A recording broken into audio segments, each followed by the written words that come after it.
Assalamu alaikum, 6 p.m. This is Radio Pakistan. The news read by Farzana Khan.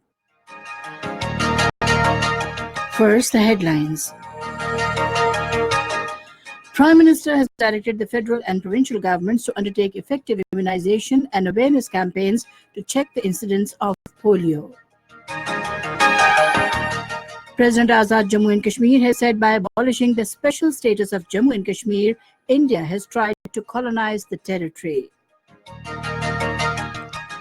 Foreign Minister has telephonically discussed Kashmir dispute with his Danish, Norwegian and Ivory Coastian counterparts and urged them to impress upon India to lift the curfew and ameliorate the hardships of the people in occupied Kashmir.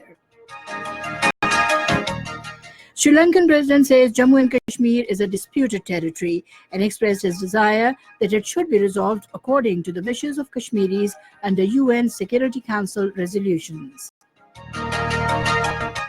In occupied Kashmir, resistance leaders have urged people to defy curfew and other restrictions and conduct big marches on streets against India's anti-Kashmir moves and its illegal occupation of Jammu and Kashmir. Asia-Pacific Group on Money Laundering has adopted Pakistan's third mutual evaluation report. And now the news in detail. Prime Minister Imran Khan has directed the relevant authorities in the federal and provincial governments to undertake effective immunization and awareness campaigns to check the incidence of polio. He was chairing a high-level meeting in Islamabad today, which took stock of polio incidents in Khyber Pakhtunkhwa and other parts of the country. Imran Khan stated that polio eradication is the topmost priority of the government as it affects the future generation. He also expressed concerns over the recent spike in polio cases. The Prime Minister stressed upon the need for a robust partnership between Ehsas and Polio Eradication Program for synergized implementation of the two vital programs. The representatives of Pakistan Army assured full support to the polio teams in their efforts to reach out to the children in far-flung areas of the country. Representatives of international partners and donors also assured their continued cooperation to the government of Pakistan in polio eradication mission. President Azad Jammu and Kashmir, Sardar Masood Khan, has said by abolishing the special status of Jammu and Kashmir, India has tried to colonize the territory. In an interview with Radio Pakistan's News and Current Affairs channel today, he said India's unilateral step to change the status of occupied Jammu and Kashmir is violation of UN Security Council resolutions and international laws. He said Kashmiris have been struggling for their right to self-determination for the last 72 years. Sardar Masood Khan said UNSC meeting on Kashmir issue is a great diplomatic success of Pakistan and voice of Kashmiris was heard at highest diplomatic forum of the world.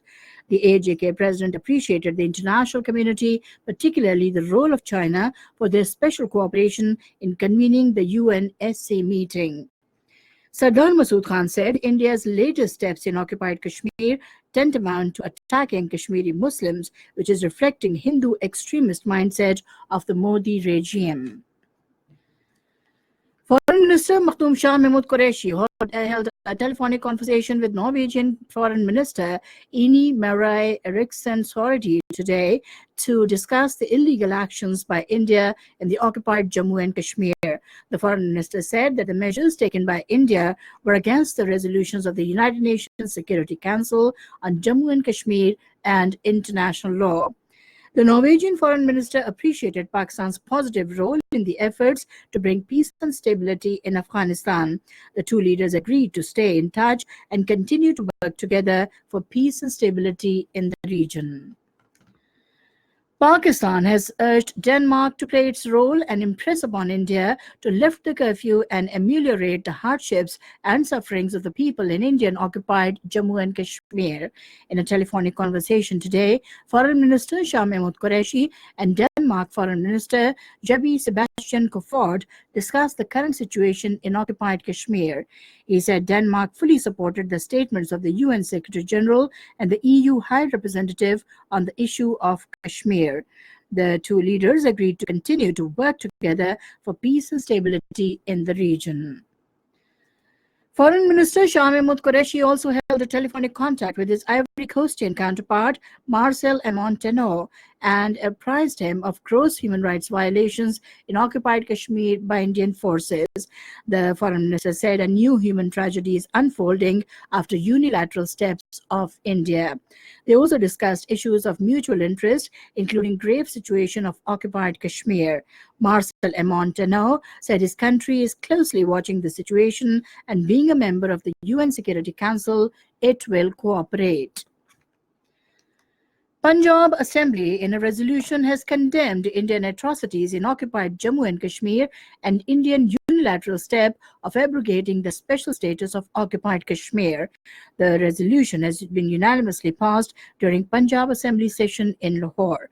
The resolution through federal government also demanded of the United Nations to take action over Indian atrocities in the occupied state.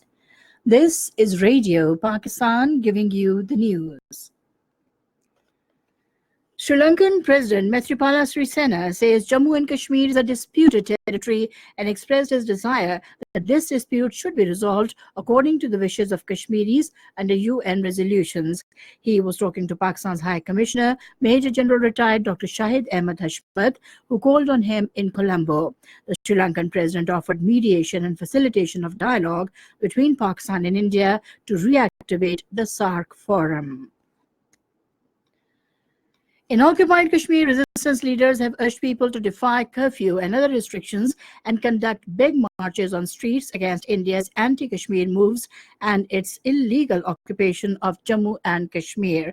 According to Kashmir Media Service, the appeal has been made through posters that appeared overnight in Srinagar streets, asking people to come out of their houses to thwart the New Delhi's nefarious designs to change the demography of Kashmir by flooding it with outsiders.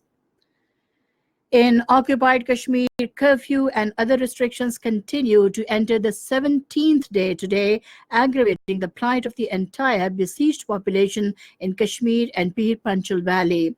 Indian forces have blocked roads by erecting steep barricades and using concertina wires. However, people repeatedly flouted curfew and other restrictions and come out to stage protests against abrogation of Article 370. Law Ministry drafted a total of 22 laws over the last 1 year with the aim to ensure speedy justice to the people and enhance the efficiency of the judicial system. This was stated by Law Minister Farooq Naseem at a news conference along with Special Assistant on Information and Broadcasting Firdaus Ashik Awan and Parliamentary Secretary for Law Malika Bukhari in Islamabad today, sharing details of the 1-year performance of the Law Ministry. Farooq Naseem said the Standing Committee on Law today passed the Civil Procedure Amendment Bill, which will ensure speedy trial of civil cases. He said the cases which earlier used to consume 30 to 40 years will now be settled in a matter of 1 or 1.5 years under this bill. The Asia-Pacific Group on Money Laundering has adopted Pakistan's third Mutual Evaluation Report.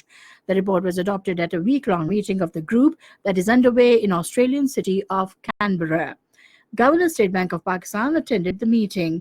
The Mutual Evaluation Report covers the period from February to October last year and identifies a number of areas where further actions are required to strengthen the anti-money laundering and combating the financing of terrorism framework. The United States has expressed its readiness to restart talks with North Korea in line with an agreement made by the two countries in June this year. The desire was shown by U.S. Special Envoy in North Korea, Stephen Biegun, while talking to reporters after meeting with his South Korean counterpart, Lee Do-hoon, in Seoul. Iranian Foreign Minister Mohammad Javad Zarif has said that Tehran may act unpredictably in response to the United States.